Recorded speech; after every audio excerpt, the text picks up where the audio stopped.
او کومه ملائکه شپېلې نیولې ده هغه د اسرافیل علیه السلام وایي خدای پاک ورته حکم وکړي چې ته اسرافیل علیه السلام ته دا شپېلې شروع وکړه اوس هم پرې خوله ایښې ده حضور علیه السلام وایي اسرافیل علیه السلام دې شونډو ته دغه لګولې ده زه به څنګه په آرام شم یعنې موږ سره د آخرت فکر دی د قیامت فکر ځکه قیامت کې به خدا ټول خلک خدای پاک حکم وکړي چې راشئ خلکو یا ایها الناس هلموا الی ربکم للحساب د قیامت میدان کې به یو اواز وشي ټولو خلکو تاسو خپل پروردګار طرف ته راشئ تاسو د دنیا د کارونو حساب کتاب وکړي مسله پیدا کړې وي څه دې کړي دا بندګي کړې ده او خدای دې خفه کړی دی مقصد څه د هغې دا د هر څه ویلي شوي دغه اعلاناتو سره به خلک څونه زړه به یې وځي نو شپېلې چې شروع کېږي دا دنیا به دغه وخت کې آباد دی اوښانو والا به اوښانو دپاره اوبه ځای هغه یې پلستر به کوي لیو او پلستر به یې کوي او څوک به څه کوي ورناګانې به شپېلې شروع شي دا شپېلې چې اول اوري دا به یو اوښانو والا اوري هغه به د اوښانو هغه دغه کوي هغه دغه به کوي پلستر به کوي چې د اواز ولې که اواز څنګه ناشنا دی او دومره تریخ به او دومره بد به پرې لګي او دومره به یې ویروي چې دنه به هغه کار پاتې شي بیا به وروسته نور خلک واوري څوک کپړه ناپ کوي څوک ځمکه ناپ کوي څوک خرید و فروخت کوي بازارونه به کولوي څیزونه به او اکثر خلک به شام ته تلي دغه ځای کې او به دغه شپېلې سره به خلک مري ورو ورو به مري دا ځمکه او نور او سپومې او اسمان د هر څه دا ستوري به دا به راپروزي چې دا ختم شي بیا به 40 کاله په دې باندې احادیثو کې راځي چې په دې باندې به 40 کاله باران وشي او د باران نه بس لکه بوټي چې په ځمکه کې زرغونېږي بیا به اسرافیل علیه السلام ته خدای پاک وایي دویمه شپېلې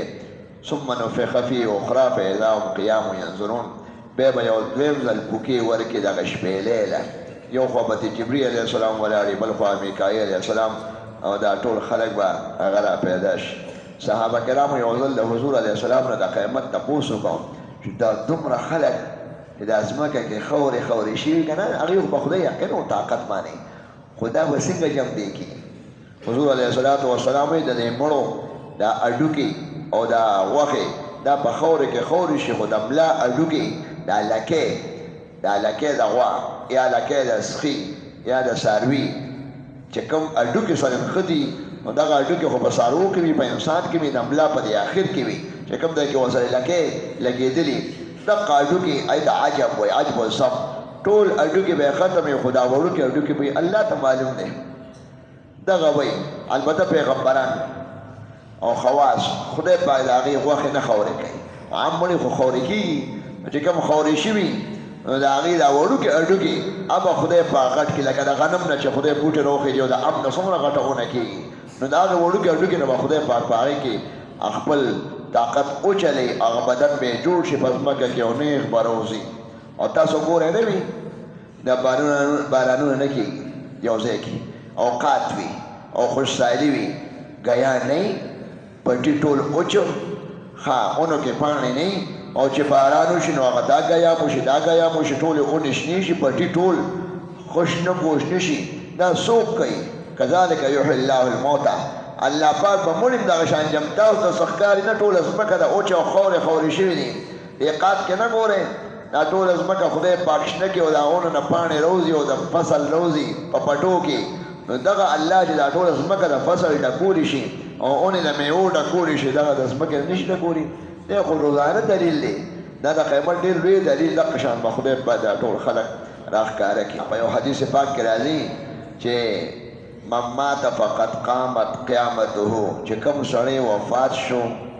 او ساعت لاړه نو د باندې قیامت راغی دې ته قیامت ویلې شوی دی او ساعت ورته ویلې شوی دی ځکه قیامت کې بعض داسې څیزونه وي چې هغه مشاهده به کېږي ناشنا حالات ملایکې به خلک ویني او میدان حشر حساب کتاب پولیس صراط عملنامې او دغه شان الله پاک دربار کې پیشي او دغه هولناک حالات او خطرات او محسوسي سخت ګرمي پریشانې الله دې موږ وساتي نو دغه شان چې سړی مري نو بعضې د آخرت حالات دته منکشف شي نو دا په شان د قیامت شو نو دې ته هم قیامت وویل شو دا درېیم قیامت دی چې چې سړی مړ شو خو به د ده قیامت شروع شو ملایکې وله راغلې سوال جواب له قبر کې او تپوسونه ترې کوي نو یو دا قیامت دی دا خو چې هر سړی مړي په هر یو باندې را روان دی من مات فقد قامت قیامته یو چې نسل ختم شي هم عمر یو زمانه کې وي یو پیړۍ یو عهد دا ختم شي دې ته قیمت الاقران وایي او قیمت وسطا وایي او یو لوی قیمت دی نو ما هغه علامات چې بیان کړو وړې علامات خو شروع وي د قیمت چې حضور علیه السلام ویلي مراد د هغه علاماتو نه د غټ قیمت او دا کبرا علامات دي او واړه واړه خو ښکاره دي علم باندې به عمل کم شي علم به کم شي دا خو دا ډمتوب به ډېر شي لوړې بنګلې وګورئ څومره زیات شي مخکې دا نه وي داسې اسباب راوتل اوسپنه او سریه او لالټرې راووتې او داسې کندې مشینان راووتل چې هغه دومره بیسمنټونه او دومره پیلرې خخېږي چې هغې باندې څومره چته 115 چت بیت الله شریف مخې ته یو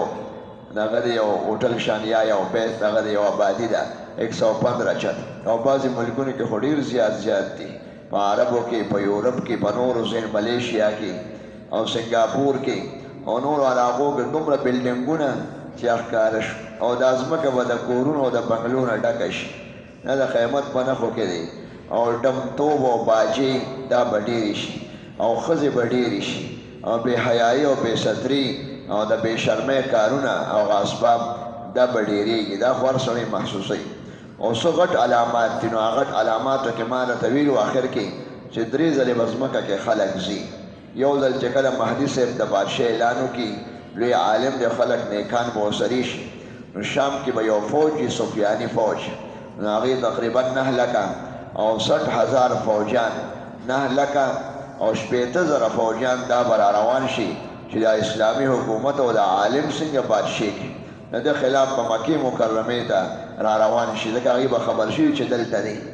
نو چې دی دغه ته راورسي مکې مکرمې ته نو دا ټول خلک سره د اسلحو دا فوجان په لکونو دا به ټول ځمکه کې لاندې لاړ شي یو دا دی او بل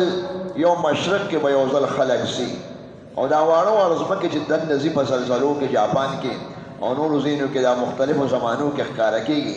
دا قیامت علامات نه دي خو د هغې په شان دي یعنې هغه مشابهت پکې دی چې دا ته ووینې نو په هغې باندې ایمان راوړه اوس پلانکې علاقه کې یو څو ګزه یا یو څو کناله ځمکه یا څو جریبه ځمکه لاندې لاړه خبرونه خلک خبرېږي پلانکې ځای کې دا واقع وشوه پلانکې ځای کې داسې زلزله راغله چې سړک نو سره د ګاډو ځمکه کې لاړه نو دغه شان به بیا دغه خو دغه ډېر لوی علامات دي هغې کې لا وخت شته یو مشرق کې یو مغرب کې او یو جزیرة العرب کې او د عیسی علیه السلام د دور نه پس به بیا یو دغه راشي یو خوشبودار هوا به راشي نیکان به کمې بیا قرآن شریف عالمان به مړه شي او د قرآن شریف دا سینونه به خلکو نه ایر شي او بعضې وی قرآن شریف به اوچت شي یا دا ټکي به اوچت شي په پاڼو کې به بیا ټکي نه بس داسې یو ناشنا خبرې به موجودېږي او یو خوشبودار هوا به راشي او مسلمانان به هغه داسې شام طرف ته روان شي او هغه به هلته مړه شي دا به مړه کېږي بیا او بیا به دا حبش دا به په ځمکه کې ډېر شي دا حبشیان چې کم تور دي نو دا به ډېرېږي یو ځل او کفار نورم دي نو دا حبش به بیا په بیت الله شریف باندې راشي او بیت الله شریف به یو حبشي وي وړې پنډې وي د حبشیانو پنډې وړې وي او خپې یې اوچې وي چې چا کتلي نو هسې بدن یې لوړي خو دا پنډې لږې وړې وي دا موټایي د کونډې او دا خپې لږې اوچې وي یو اوچو او وړو پنډو والا کس به او کینتري به ورسرې وي او بیت الله شریف ته به وخېږي او بیت الله شریف به هغه روان کړي لاندې به خزانې وي بیت الله شریف یا پکې خدای پاک پیدا کړي دي او یا پخوا مشرکانو هغه منښتې د غیر الله او د بوتانو په نوم باندې سره زر او سپین زر او پیسې او ټکې او کالي خښۍ د بوتانو د خوشحالولو دپاره هغه خزانې به د بیت الله شریف نه لاندې راشي او دا به روان شي نو چې دا بیت الله شریف روان شي نو بس حج به بند شي حج به بندېږي یو ځل مسلمان احادیثو کې خو راځي چې خدای پاک به په دې مقدس ځمکه یو ډله اهل حق وي چې هغه د باطل مقابله کوي او جنگ به ورسره کوي او خدای پاک به دې ساتي او غلبه به ورکوي دغه نه مطلب هغه قیامت نږدې پورې دی او د قیامت سره نږدې یو داسې حالات به راشي چې بیا به مسلمان نه صرف کافر او دا حبشان دی او به بیت الله شریف قبضه کوي دغلته به څوک مسلمان به نه چې ورته مه کوه یا ول هغه مخه ووایي ټول به د هغې خلک بس د الله پکې حکمتونه دي لا تقوم الساعة الا على شرار الناس شرار وای بدترین خلک ګناهګار خلک بدترین ګناهګار بې شرمه او مجرمان قیامت به په هغې راځي شپېلې به شروع شي دې کې به لږ وخت وي دا خلک به دومره بدکاران شي لکه د خرو په شان به یو بل سره دغه شان بدعملۍ ښکاره کوي نه به چانه پټېږي او نه به شرمېږي نو یو ځل به د شیطان ښکاره شي دا ښځې هلکان او جینکې او ښځې او سړي به دغه شان بې حیا بربنډ بدکارۍ کوي په میدان کې نو شیطان به ورله یو ځل راشي شرمېږې نه الا تستحیون شرمېږې نه خلک وایي کچه کار هم کوي او بیا د خلکو مخکې کوي دوی به خو دغه شان پراتي لوفران دوی به ورته وایي ته موږ ته څه وایې یعنې خلک وایي څه وکړو نو څه وکړو او دوی شاپه کې بوتان جوړ کړي نو هغه پخوا چې یمن کې کوم بوتانو هغه شان ډیزاین خو دې دماغو کې شته که نه هماغه بوتان هغه پخواني بوتان هغه لات او عزا او د یمن بوتان خلاصه ورته وایي او هغه مندرونه هغه به شروع کړي شاپه کې بوتان جوړ کړي او د هغې عبادت وکړي چې خدای پاک نه سم خراب کړي زناکاري خدا دا ورته نه وایي چې مه کوئ شاپه کې شر شروع کړي نو یو ځل حضور علیه الصلاة والسلام وفرمایل چې په آخر کې به د لات او د عزا عبادت بیا کېږي کنې هغه مخکې روان شوي دي هغې کې خو ټول پوړ شوي دی خو حضور علیه السلام مات کړي دي یو صحابي یمن ته ولېږي د هغه نوم جریر ابن عبدالله البجلي ورته یې ورشه هغه بتخانه کې چې کوم بت دی ختم یې کړه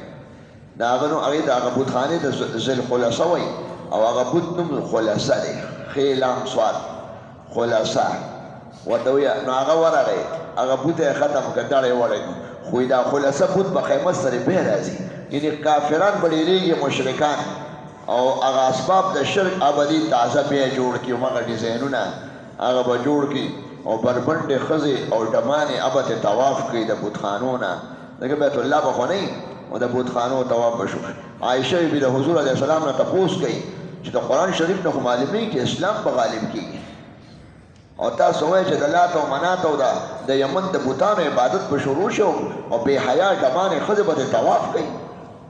او دا شرک به ښکاره کوي قرآن شریف کې راځي هو الذي ارسل رسوله بالهدى ودين الحق ليظهره على الدين كله ولو كره المشركون وبل ځای کې راځي ولو كره الكافرون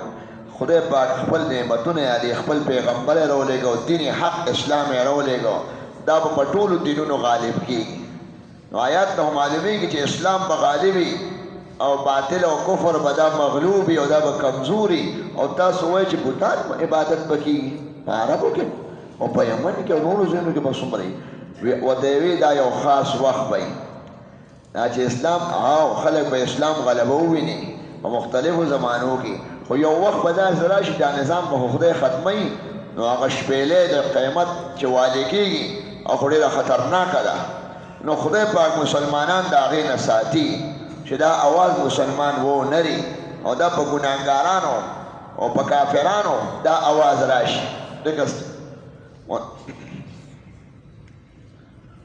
ونفخ في الصور فإذا هم قیام ینظرون او شپېلې خو ډېر سخت هغه دی نو خدای دا مسلمانانو باندې څومره رحم او کرم دی چې دوی د شپېلې د هغه چغې نه ځان ساتي دا خلک به دا بدعملۍ شروع کړي دنیا به ډېره زیاته آباده شي په شام کې به ارزاني وي دغه وخت کې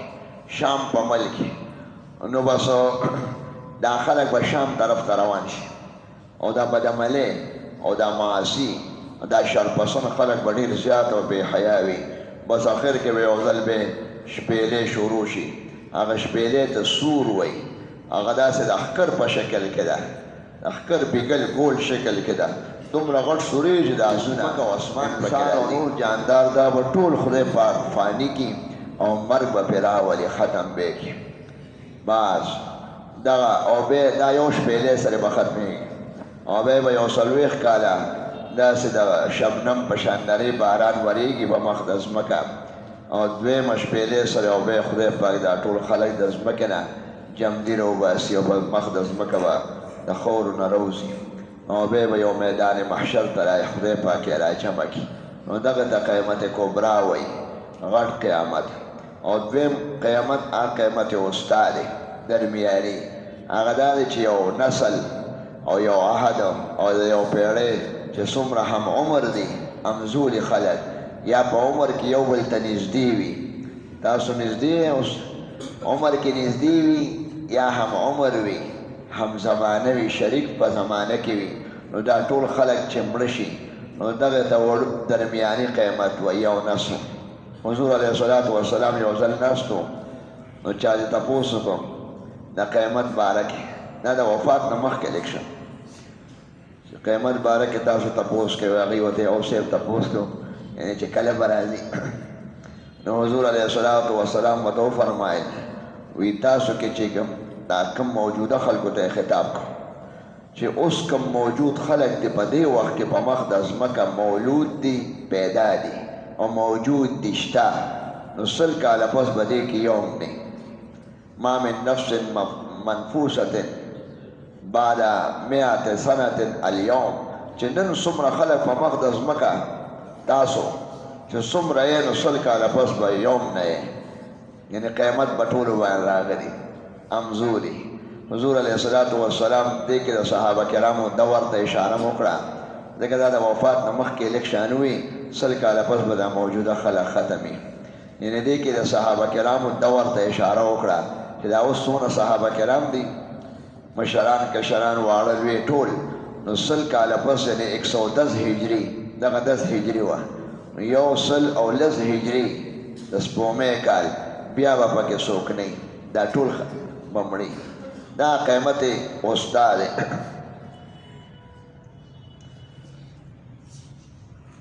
دا هندوان وایي د هندوانو یو مشر دی هغه ته بابا رتن الهندي وایي رتن الهندي بابا نو هغوی وایي چې هغه حضور علیه السلام دا هندوانو کې مشهوره ده چې دا بابا نبی علیه الصلاة والسلام سره میلاو شو صحبت یې ورسره شوی دی یعنې مجلس کې ورسره ناست او بیا د هغې د وفات نه پس هم 200 کاله جمدی و دی دا وایي یعنې په حدیث کې اشکال کوي چې دا خلک خو 100 کاله پس ختم نه شو نو جوابونه یې خو ډېر دي یو جواب دا دی چې دا هغه موجوده خلک یې یادول صحابه کرام چې تا تپوس ته کړو نو هغې کې اکثر 110 هجري نه زیات څوک نه دي پاتې شوي خوش دویم دا دی چې ورته وایي څوک به نه پاتې کېږي نه دا حکم په اعتبار د اکثر او اغلب سره دی یعنی زیات اکثریت چې کوم دی وخت کې دی نو به ټول ختمي یو کس دوه که پاتې نو هغه پاتې وي داسې کسان شته چې هغه جمدي وي عیسی علیه السلام جمدی نه دی څه مستثنا شو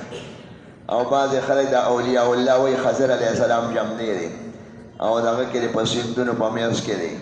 بعض ډېر محققین عالمان نه مني او څوک وایي خضر د بني اسرائیل موسی علیه السلام سره چې کوم میلاو شو پیغمبر هغه له خدای پاک ژوند ډېر ورکړی دی نو هغه په دغه ځای کې نه په مخ د ځمکه نه یا هوا کې وي یا اوبو کې سیندونو کې او دې کې نه یا هغه ته بار دی د دې نه کسانو نه بار بلکې محققین وایي هغه وفات دی چې کوم لوی محدثین دی هغه جمدی نه مني او چې کوم یې جمدی مني بعضې عالمان نو هغې دا جواب شو چې په مخ د ځمکه په دغه وخت کې په ځمکه نه یا په سیندونو کې دی یا دا چې دا بعضې افراد اعتبار دی د اکثرو په اعتبار حکم دی او بل دا دی چې د هندوانو دا خبره د صحیح حدیث مقابله نشي کولی چې حضور علیه السلام یا 100 کاله پس به څوک نه نو د عام هندو خبره یا د یو خبره کس پکې هغې له اعتبار نشته خیر دا قیمت وسطی شو چې یو نسل ختم شي یو عهد او یو قیمت وړوکی قیمت